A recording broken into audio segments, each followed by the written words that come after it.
कहते हैं कि सफलता आसानी से नहीं मिलती, उसके लिए कड़ी मेहनत, लगन और सपने को पूरा करने की इच्छा शक्ति की जरूरत होती है। ये सरिता यादव हैं। सरिता यादव अलवर जिले के कोट कासिम इलाके के शिलापटा गांव की रहने वाली हैं।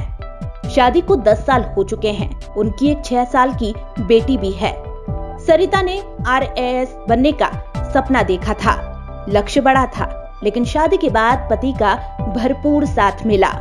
एक के बाद एक सरकारी नौकरियां मिलती रही, लेकिन सरिता अपने लक्ष्य से नहीं भटकी। वो 2 बार 3rd ग्रेड टीचर बनी, एक बार स्कूल लेक्चरर के रूप में चयन भी हुआ। फिलहाल सरिता भिवाड़ी में GSTO के पद पर कार्यरत हैं। संघर्ष तो सर मेरा लंबा है।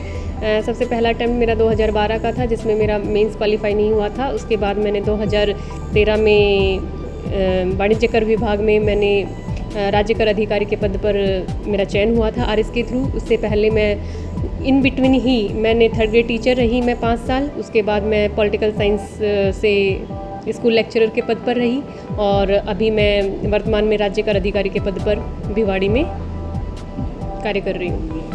RAS की तैयारी के दौरान सरिता को अपनी बेटी को छोड़कर जयपुर में पढ़ाई करना पड़ी। सरिता को बेटी से दूर रहने का गम जरूर सताता था, लेकिन हिम्मत नहीं हारी। इस मामले में पति ने भी पूरा साथ दिया। वो हमेशा सरिता को आगे बढ़ने की प्रेरणा दिया करते रहे। यहाँ तक कि दोनों ने इन सालों में कहीं घूमने का प्लान तक नहीं बनाया। RAS 2018 में सरिता यादव को 205वीं रैंक हासिल हुई। इसका श्रेय वो पति और परिवारजनों को देती हैं।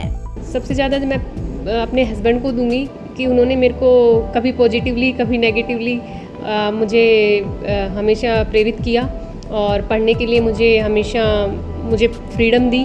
और जैसा मैं पढ़ाई के लिए जो डिसीजंस लेती थी उसमें उनका पूरा सहयोग रहता था। और उसके बाद मेरे इन-लॉज हैं, मेरे सास ससुर हैं, उन्होंने मेरी बेटी का ध्यान रखा। मेरी भी एज ए मतलब पेरेंट्स उन्होंने केयर की और मुझे कभी भी ऐसा नहीं लगा कि मुझे नहीं पढ़ना चाहिए। और सर ऑफिस का भी मेरा ठीक रहा। मैंने कार्यालय में, घर में और अपने व्यक्तिगत जीवन में मैंने सामंजस्य बनाते हुए और मैंने ये सफलता सर हासिल की है। सरिता बताती हैं कि जब RAS का मेन एग्जाम नजदीक आया तो कुछ दिन की छुट्टी ली। इसके बाद RAS के इंटरव्यू के समय छुट्टी ली गई। बाकी सप्ताह में 2 दिन वीकली ऑफ रहता है। उस समय का सदुपयोग किया।